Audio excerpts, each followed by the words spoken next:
What's going on, everybody? Welcome back. FantasyTeamAdvisors.com, bringing home the bacon, MLB DFS video. It is your first look at Tuesday, July 29th. We are ready to rock and roll. So we've already done 10,000 simulations in the background for most of you that have been here before.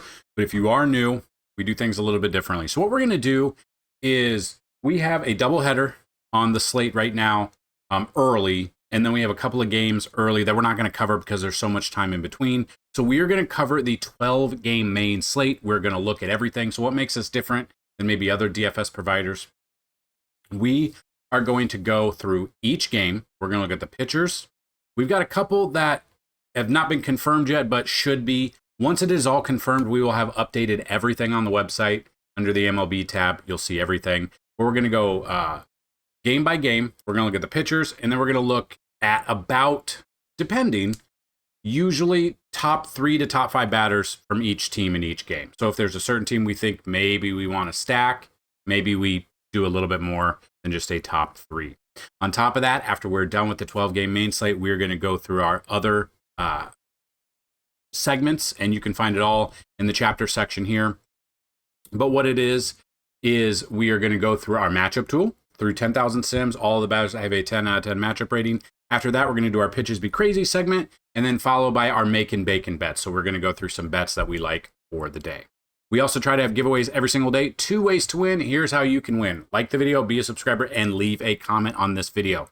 You do all 3 of those, and this video gets a minimum of 50 likes. You'll have a shot at a free week of FTA+. Now, that is a week of all sports. Current sports we have MLB every day. We got PGA on Thursdays. We got MMA on Saturdays, and NASCAR normally on Sundays. There are sometimes Saturday races, but I think the rest of them this year are Sundays.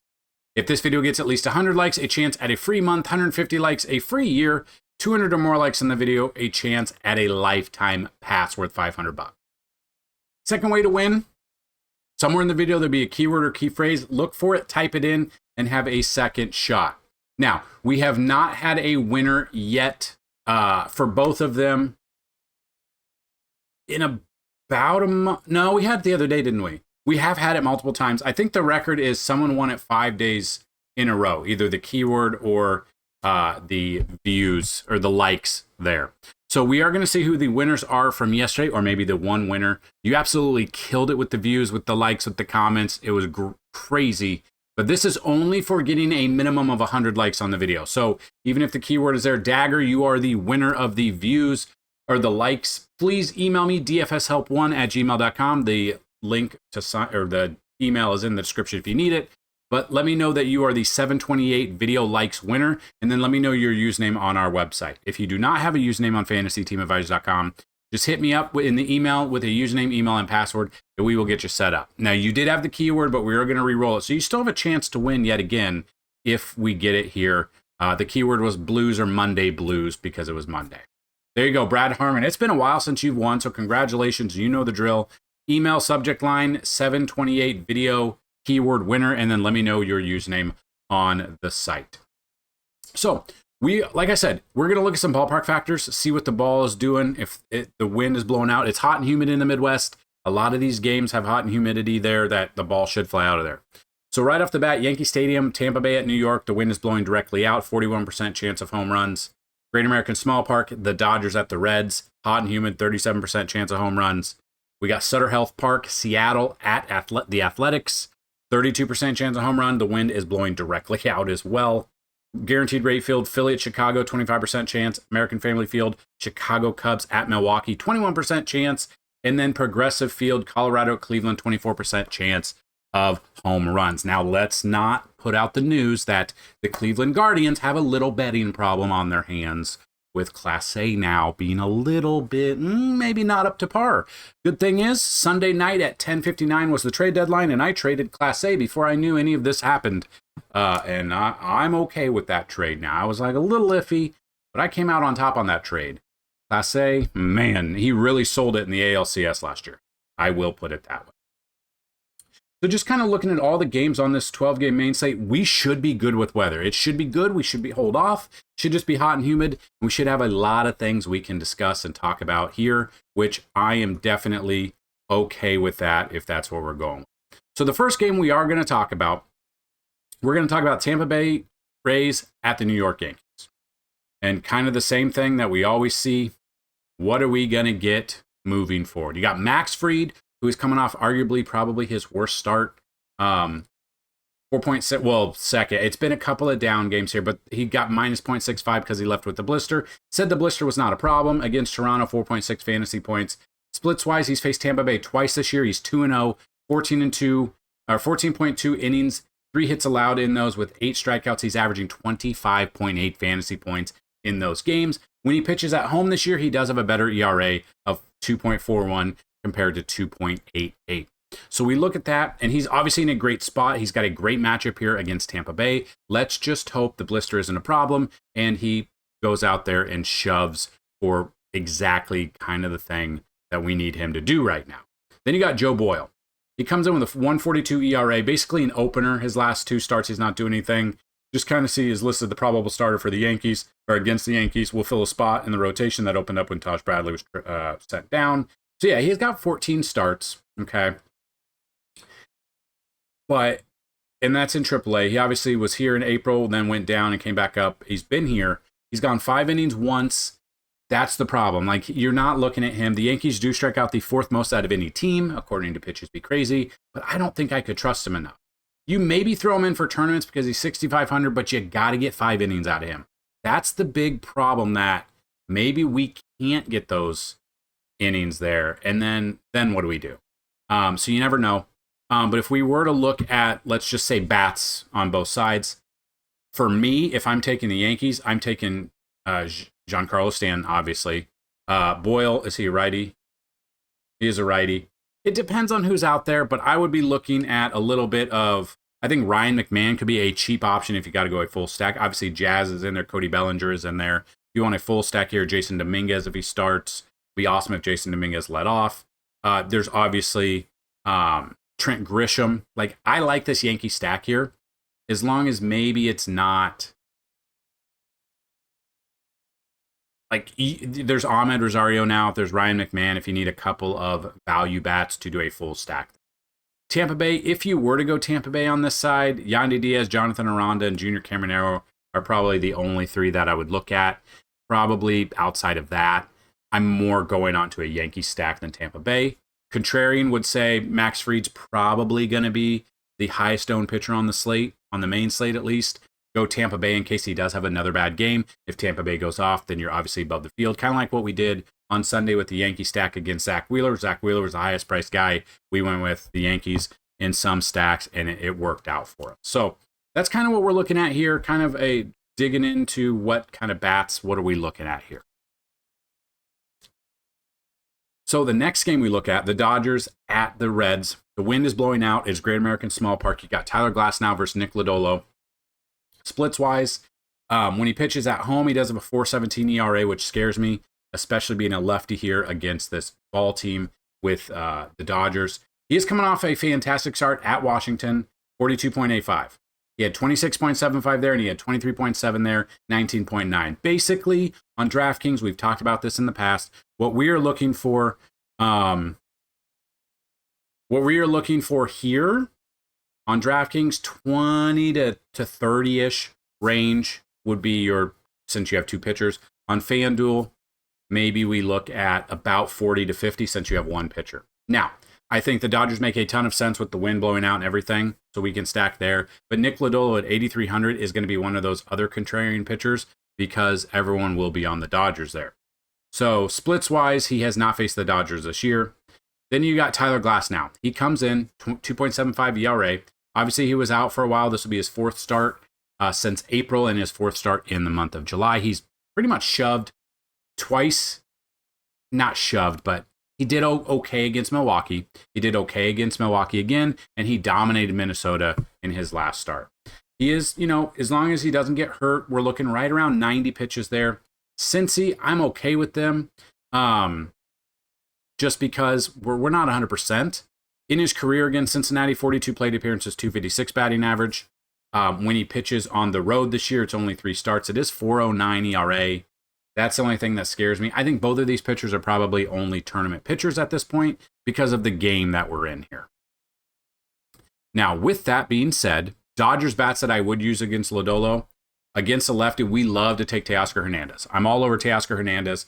I like Shohei Ohtani, Will Smith against the lefty, Freddie Freeman, and if we're going a fifth one, lefty on lefty doesn't matter, lefty righty doesn't matter. If he is in there and you want to get a little bit of exposure to him, I'm probably looking at Mookie Betts as well. On the flip side, Cincinnati bats against Glass. Now, let's say he does have a bad game, and we're on top of it because the wind is blowing out. I'm looking at Elly De La Cruz. I'm looking at Will Benson. I'm looking at Tyler Stevenson if he gets the start. If Stevenson is out, I'd probably look at Trevino. And then Noelvi Marte is another one that I would definitely target in this game. We got Philly at the White Sox. We have the wind blowing out.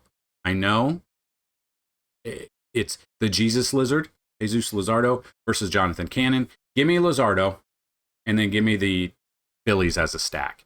Give me Bryce Harper, who apparently went toe-to-toe yelling at the commissioner. So we will 100% have a lockout in a couple of years. It might be the entire season. It's unfortunate, but that's probably what happened.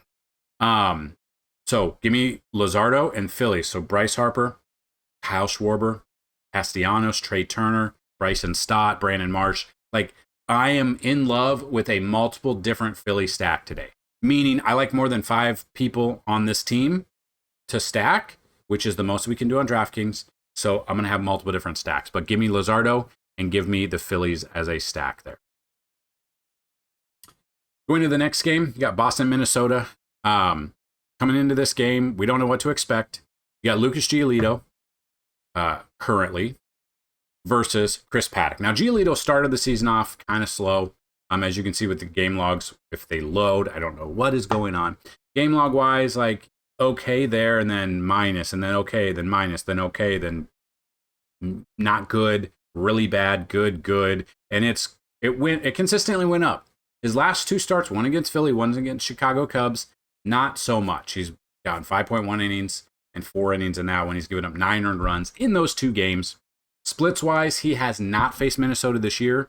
In his career, 115 plate appearances, 218 batting average against his current roster. But then you have Lucas Giolito on the road this year, a 3.11 ERA. So he has been better on the road. He's 7,800, so he's a little bit cheaper. Minnesota's kind of been reeling. They start off very slow, then they started to surge forward in like May, June, kind of come back down to earth again. I think Giolito is a tournament-only pick for me. Chris Paddock's the other one. Of course, I used Chris Paddock when he, against Colorado, at Colorado, got us a measly 5.25. And then I didn't use him against the Dodgers, and he got 25.1. So the Red Sox actually strike out the second most out of any team, okay? And we're looking like he's capable of 8+ strikeouts in a game. He had double-digit. He had 10 strikeouts here, 9, 8. Like, he is capable of a high strikeout game.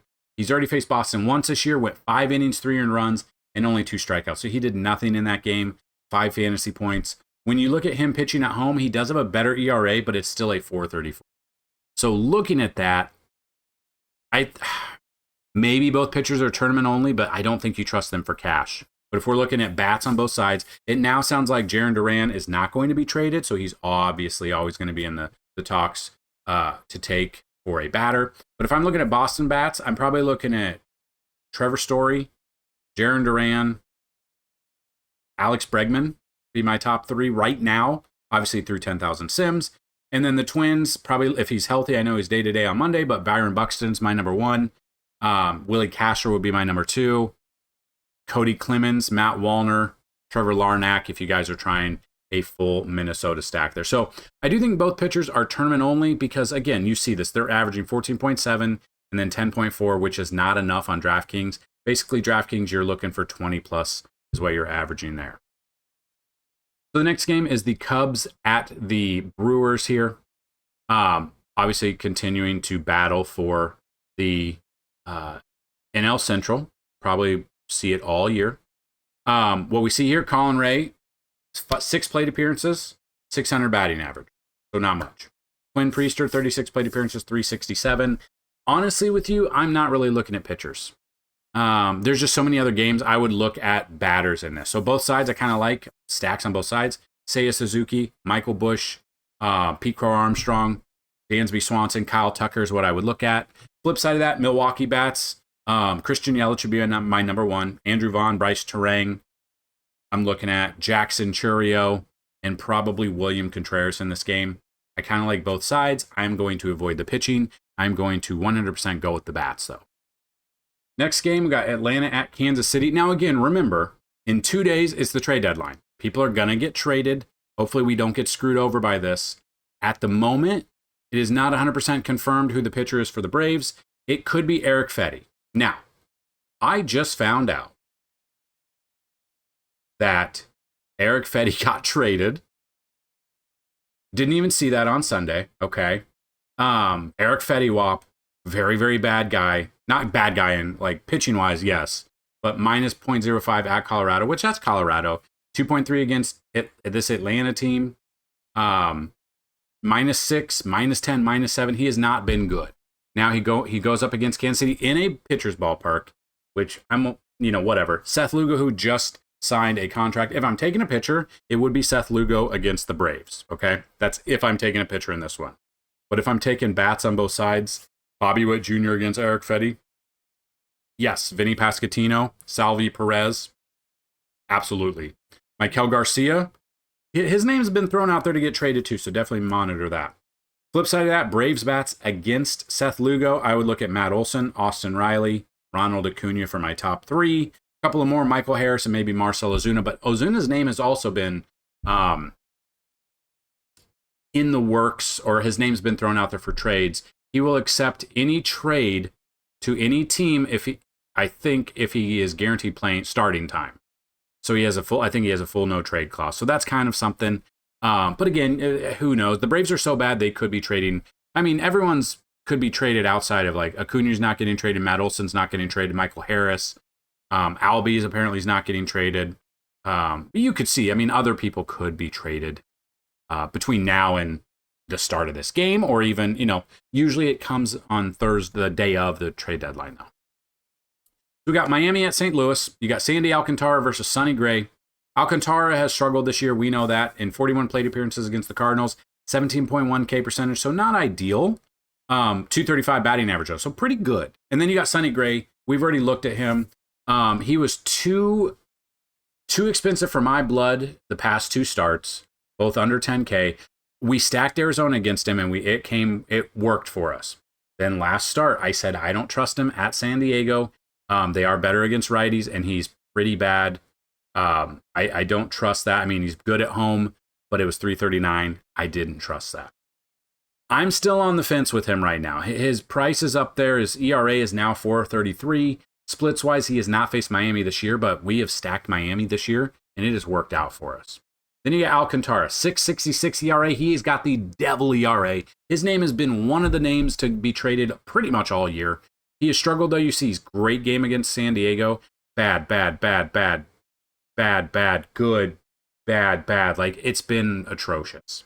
His splits when he's pitching on the road this year, 10.06 ERA. Not ideal. I'm probably off of both of the pitchers. I'm probably just looking at the bats here. If I were to take a pitcher, it would be Sonny Gray, but I don't think I can in this situation. So the Miami bats that I would be taking here against Sonny Gray would be Kyle Stowers being my number 1. I could see him getting traded, though, the way he's been hitting right now. Been their best hitter. Jesus Sanchez is another one. Augustin Ramirez is my 3rd if I'm going 3. St. Louis bats against Alcantara. Alec Burleson, my number 1. Brendan Donovan, my number 2. Brendan Donovan's name's been out there to be traded, so that's definitely something to look at. Probably looking at Wilson Contreras, maybe a little bit of Jordan Walker and Nolan Arenado, but Arenado's name has also been out there as well. Now, if you want to see so we're trying something new today. Usually we use Outlier to see like the different stats and stuff. But today I want to try something new, just see if you guys would go to the website and check it out. But what we have, if you want to see how these teams do against right-handed or left-handed pitching, you can go to MLB, and you can go to batter splits, right-handed, left-handed pitching. Obviously, just a little bit to drive traffic to the website. If you guys want to check it out, definitely check it out. A way to support the channel, just watch these videos a couple times a day. Click on the ads if you want. Engage with it. Try to win those giveaways that we have every day, and just help out the channel if you can or not. So Washington at Houston is the next game on the docket. You got Soroka, and now has not been confirmed that is Jason Alexander, but he did start last time, and it is technically his turn in the rotation. Now, Soroka, 4.85 ERA, obviously not good. Decent game against Cincy, 17.95. Still not enough at 7,600. Splits-wise, when he pitches on the road, he does have a 5.13 ERA this year, and that is an 8 start. Okay? And then we've got Jason Alexander. We did not use him last time. We stacked the Athletics against him. He gave up 5 earned runs, had only 3 strikeouts. He is getting the 90-plus pitches. Most likely he will start. But yeah, there's so many injuries to Houston. We don't know if he will, in fact, start, and they could decide to go a different direction. But he does have an 8.14 ERA. So if it is, in fact, him, then we obviously would stack Washington a little bit more. If I'm looking at Washington bats against Alexander, it's probably James Wood, Luis Garcia, Josh Bell, CJ Abrams, Nate Lowe. If I'm looking at Houston bats against Soroka, which I am, Jose Altuve, I'm looking at Cam Smith, Christian Walker, Bryce Matthews would be a cheaper option. Yainer Diaz would be another option that I would look at as well. The next game we're going to cover, Texas at the Angels. You've got the Rangers. You've got the Angels. You've got Yusei Kikuchi, which, if we look at this, we've used him his last few starts. The problem is he's not getting run support. He didn't really do anything against Seattle. In that game, Seattle strikes out the third most. I think they struck out the third most at the time, and he got us a massive 4 strikeouts. He also gave up 3 earned runs, so he got 7.1. The problem is the run support he just really doesn't get. He now goes up against Texas. Patrick Corbin is on the flip side. So both of these pitchers have seen these teams before. Patrick Corbin in 111 plate appearances against the Angels, 330 batting average, so not ideal, 18K percentage. Now, obviously, that could be a couple of batters or it could be the entire team. Then you got the Angels. You got Kikuchi against the Rangers, 136 plate appearances, a 216 batting average. The Rangers offense has been one of those weird ones that you never know what you're going to get. But looking at this, like, I don't know if I trust either pitcher. I think I'd rather go bats. So if I'm looking at Angels bats against him, I'm probably going to be looking at a little bit of Taylor Ward, who's 6 for 13 with a double and a home run against him. Zach Neto is 4 for 6 with a double and a home run, so 2 of his 4 hits are there. He leads off. He can get us what we need. I'm probably looking a little bit at, depending, but we could look at Joe Adell. We could also look at Logan O'Hoppe or Mike Trout in that same situation. So the flip side of that, if we're looking at Rangers bats, now again, like I said, you never know which Rangers, what offense is going to show up. Are they going to put up runs, or they can get skunked by pitchers that are so-so? I mean, Yusei Kikuchi is an all-star this year. You can't take that away from him. So he does have that going for him. But again, he could slip up. He could, do what he did last time and didn't get us anything. So I'm looking at Rangers bats against Kikuchi. I'm still looking at Adolis Garcia. I'm looking at Corey Seager. Probably Wyatt Langford. And I personally, when it's a lefty on the mound, which both are, Kyle Higashioka, it would be a cheap catching option for you. Usually hits lefties very well. I don't know if he gets in there to start, though. That's the only problem. Josh Smith is another one. He's been on fire for us every single time that we've taken him this year, which let's not take that against him. Like, it's worked out very well. We've got the Mets at the Padres next. We got Sean Manaea versus to be announced, but it should be Yu Darvish. It is his turn of the rotation. He's not done very well, though, so this is the problem. He was on the IL for a long time. He came back how many starts ago? Let's see. He's had 4 starts all in July. Not really a good July. 9.18 ERA. Definitely something. We look at this. I don't see them pulling him for, put him in the bullpen or not starting him here. So it just really depends. Does he have a matchup against the Mets? And then you got Sean Manaea. He comes in with himself in this game, a 2.19 ERA. Fantastic. It's been 3 starts as well for him. He's gotten better every single start. He now gets a matchup here against San Diego where they do not hit lefties as well. But in his career against them, 128 plate appearances, 19.5 K percentage, a 4.7 walk rate, and 3.17 ERA. Now, if we look at those numbers, Manny Machado is 7 for 19 with 3 doubles. I would definitely use him against Manaea. Martin Maldonado, I don't know if he probably gets the start here. He's 7 for 21 with 2 doubles, a triple, and a home run. I would look at him. Xander Bogaerts is 7 for 15 with 2 doubles and a home run. Like, they are doing very well. Those are 3 you'd look at. Another one I'd look at is Fernando Tatis Jr., but he's only 2 for 14 against them, but he does hit lefties pretty good. And then Luis Ariz is 4 for 19 with a home run, a surprising home run for Ariz. So Ariz has had success against him in the past, so that's always something to look at. And then if we look at the Mets bats, if it is Yu Darvish, Juan Soto, Pete Alonso are my top two. Lindor's in there. Brandon Nimmo's probably in there as well. And I think Ronnie Mauricio is probably where I'd go in that situation. So that's that game. Before we get to Pittsburgh and San Francisco, the keyword of the day is going to be gambling or cheat. Let's put cheating, because it sounds like the Guardians might be cheating, or their pitchers are anyway. They're 2 for 2, bucko. Can't be doing that. That's why you absolutely sold in the ALCS, maybe. Who knows? I don't know. That's kind of what we're seeing here. I don't want to put it, I don't want to say anything. But yeah. Next game, Pittsburgh at San Francisco. We've got Justin Verlander versus Bailey Falter. So we look at this. They still have Verlander at 7,200 for some reason. He had a good game against Atlanta. He did get the dub. He's 1-8, 4.80 ERA. Strikeouts are pretty low for him. The walks are up there. It's time to hang him up, bud. We're just going to put it that way. He is pitching at home, which is a massive pitcher's ballpark, but his ERA at home is still 4.70. He now goes up against Pittsburgh, which is a plus matchup for him on paper. 65 plate appearances against them, 241 batting average. Okay. You got Bailey Falter, 27 plate appearances, 333. I believe they just faced each other, right? Or no? Maybe I'm thinking something else.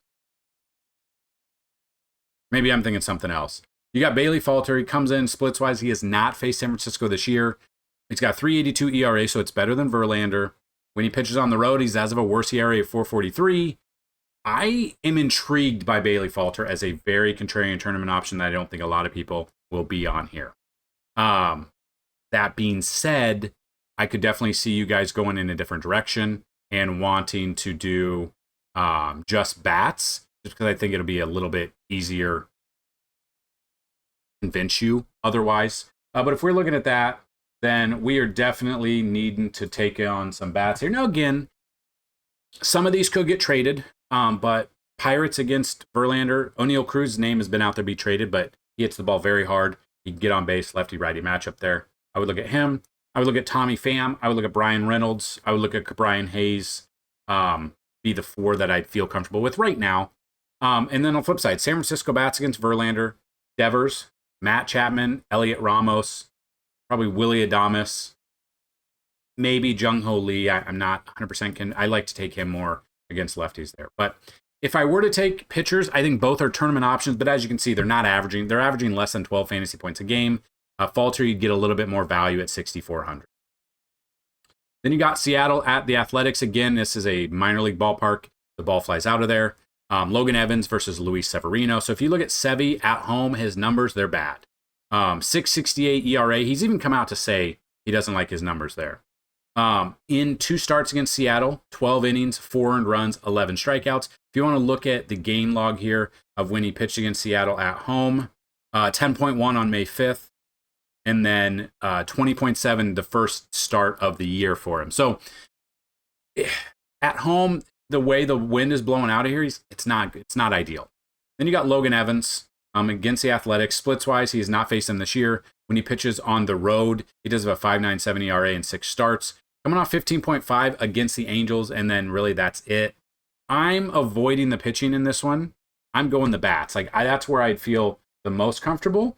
And then that just depends on which bats we target. Because the wind right now is supposed to be blowing out. So if we follow that, Cal Raleigh obviously makes sense. Randy Arena makes sense.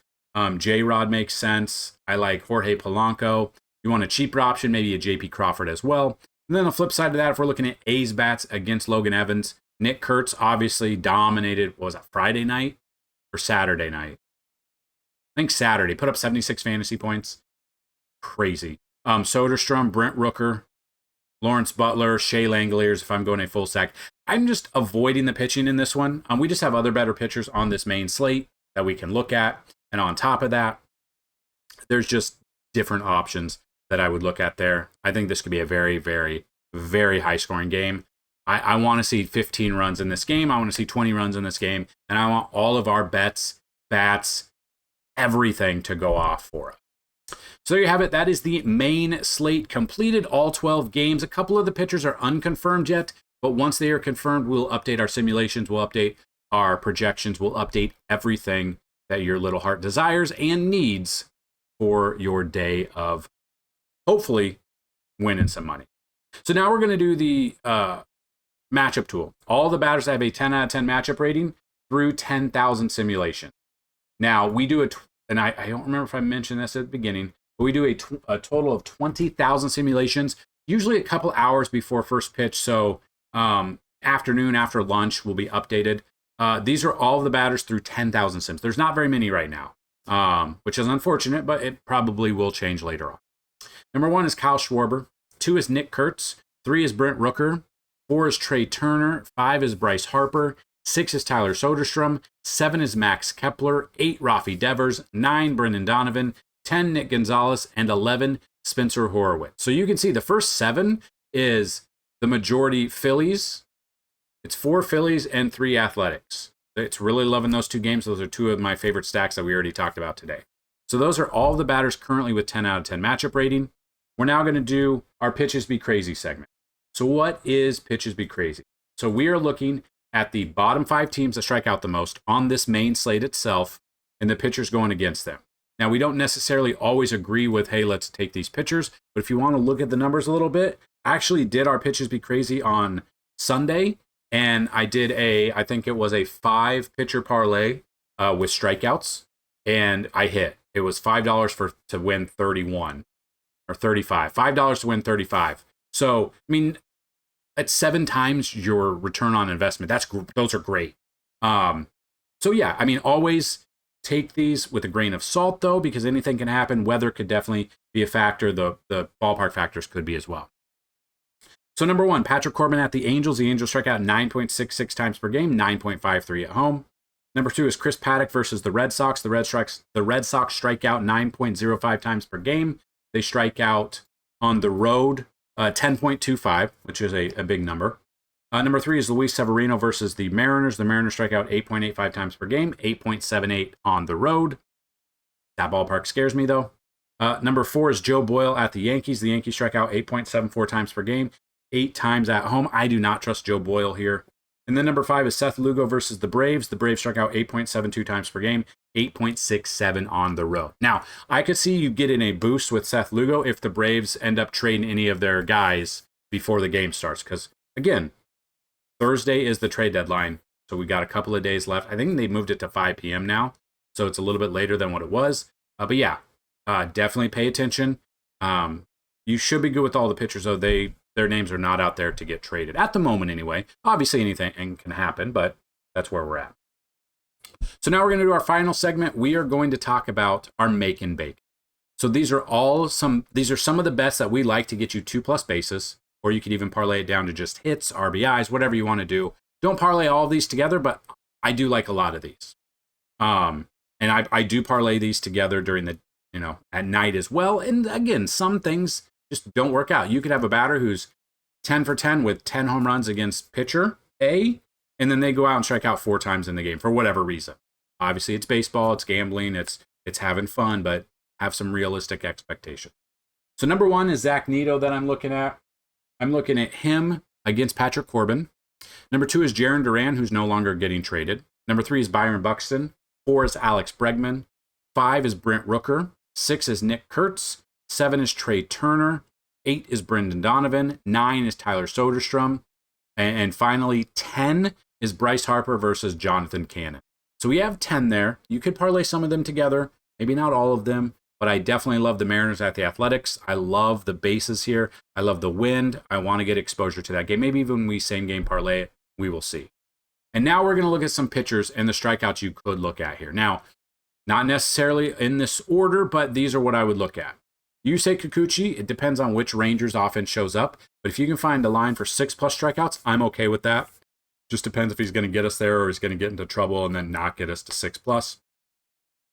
2 is Tyler Glasnow at the Reds, 6+ strikeouts. The problem is the wind is blowing out, and this ballpark could spell disaster against him.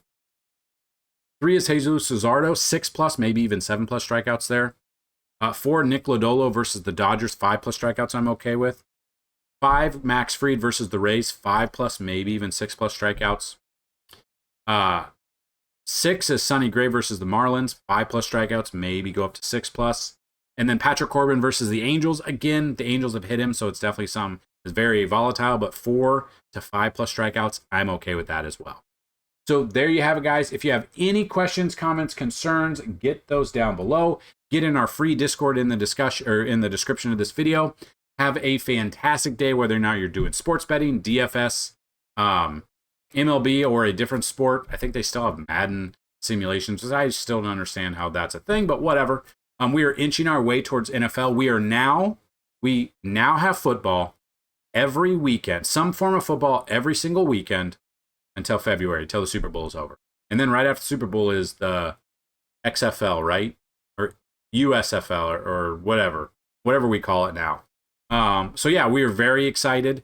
Hopefully you guys are ready to rock and roll with the NFL. I will link, we're still doing fantasy football preparations. We are doing the videos out there, so I will link that at the end. Let's have a fantastic Tuesday for you. Hopefully the weather's not too bad wherever you're at. Good luck today. And as always, you guys know what to do. Bring them some bacon.